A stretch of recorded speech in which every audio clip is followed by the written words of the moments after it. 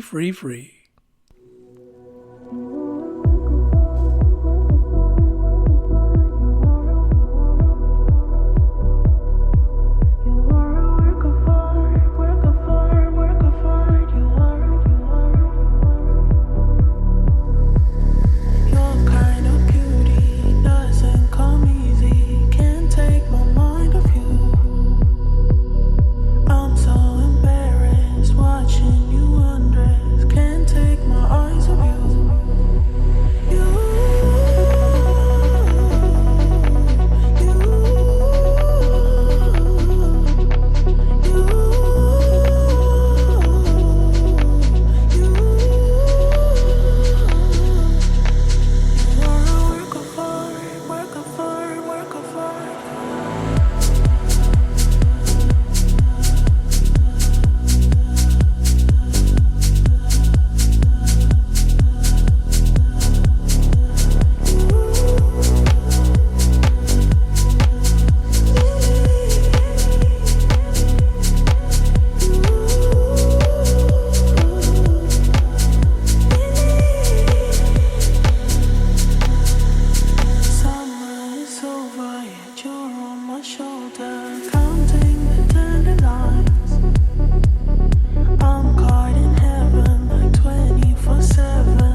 Just came across my Twitter feed just now.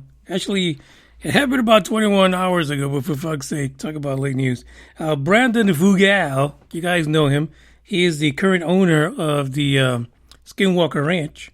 He says, I applaud Avi Loeb's courage and willingness to stand up to the dogmatic academic bias that has been so pervasive for decades against these topics. The phenomenon is real. It is now time to determine the origin, nature, and agenda. I don't know. What the fuck got into Fugal?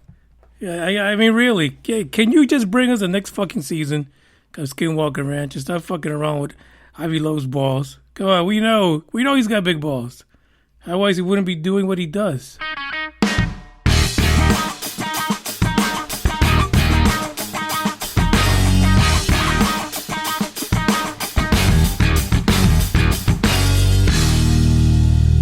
All right, here's the last one for you guys. I know you're dying to end this episode already. Is there life in Alpha Centauri? Now, Alpha Centauri is that fabled 4.2 far nearest star which is a little bit over 4 light years away. This weather.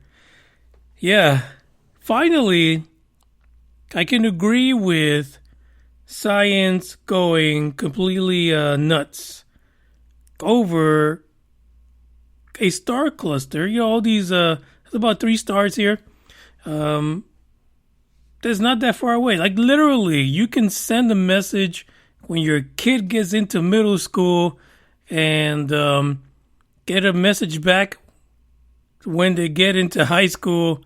And hopefully, if you're fast enough, get a reply to Alpha Centauri by the time they graduate.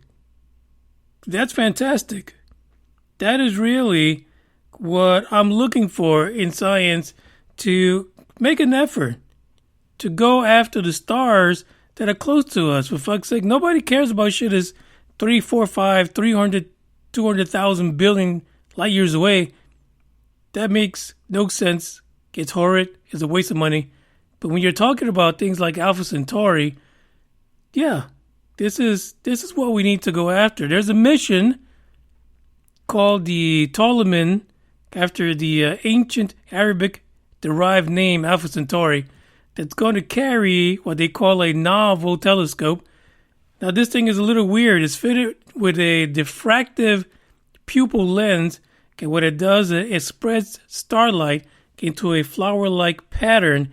According to them, they'll be able to figure out a lot easier if there's any irregularities in the stars themselves and how they move that might be caused, again, by gravitational pulls from possibly planets that are affecting the star's movement. Okay, it is what it is. Now, if you want to know what it looks like, this is the shock and awe for me. Because when I saw a picture of this thing, I was like, are you fucking serious? That's what you're sending? The image for this episode is the Ptolemon.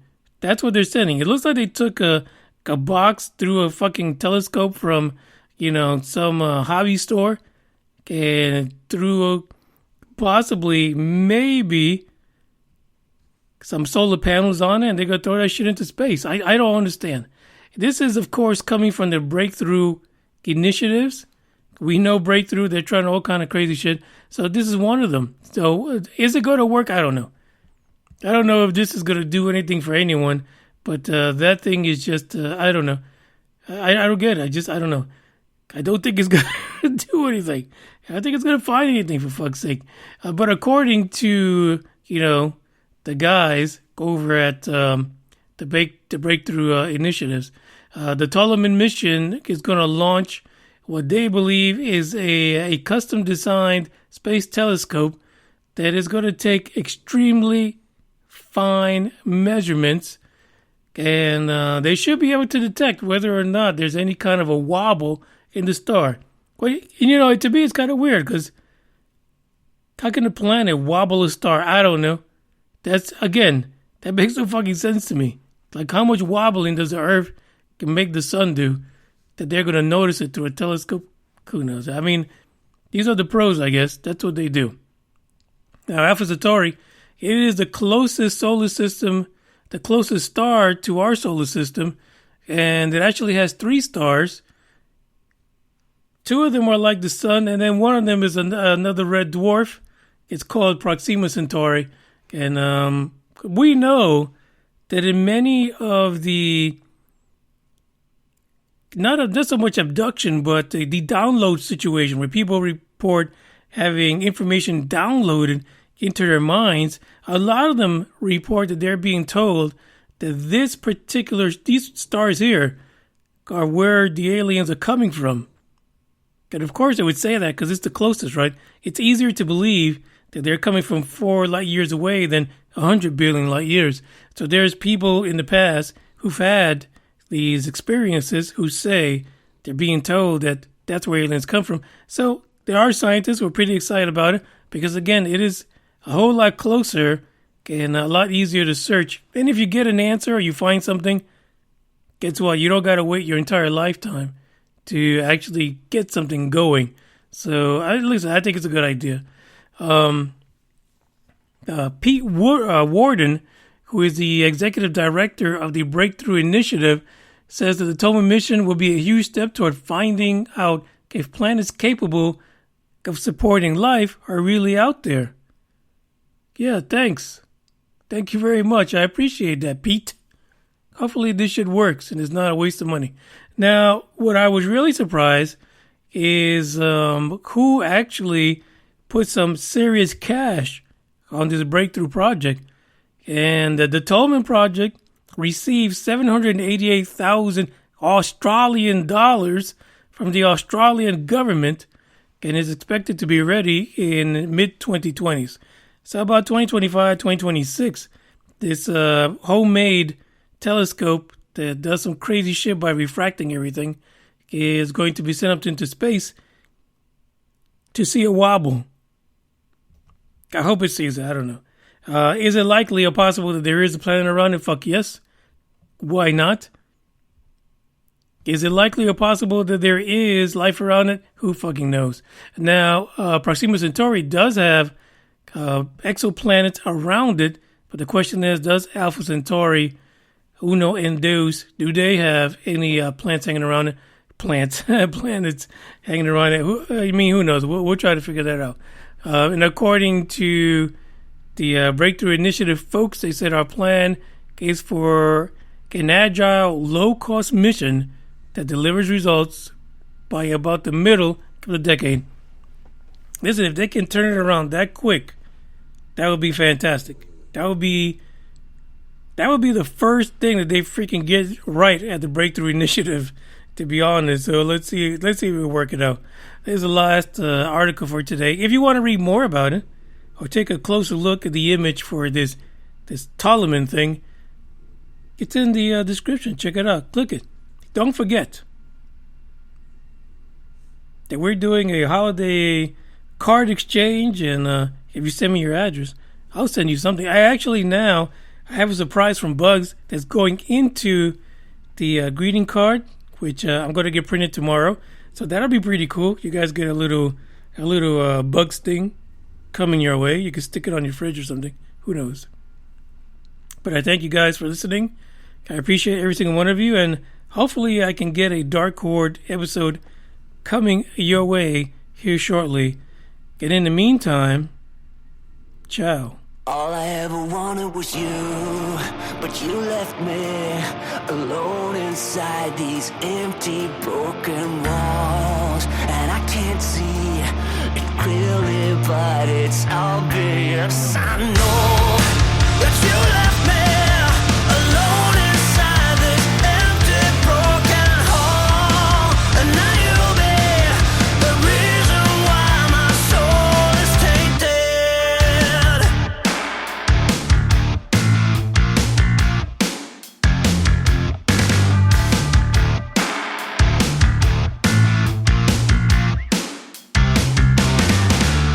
Somebody help me, 'cause I feel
of the end and the start of a new beginning. Time has come to redefine yourself and let go of the demons in your head that have held you in captivity for so long. It's time to flip the page and prove them wrong. It's time for rebirth. Yeah, time's up to say goodbye to all the haters, doubters, and non-believers trying to bring you down. In the blink of an eye, you'll realize that there's so much more to the book than the page you were stuck on. Finally, you will be free to live a life you love living instead of the life you think other people want you to live. Remember, you're the highest authority when it comes to knowing what you want and what you love. So stop trading yourself for the approval from others. Ladies and gentlemen, weirdos and geeks, please repeat after me. I don't give a fuck.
Don't fucking scream at me. Where's you the money? Dumb fuck you. Look at you with your fucking 48% body fat.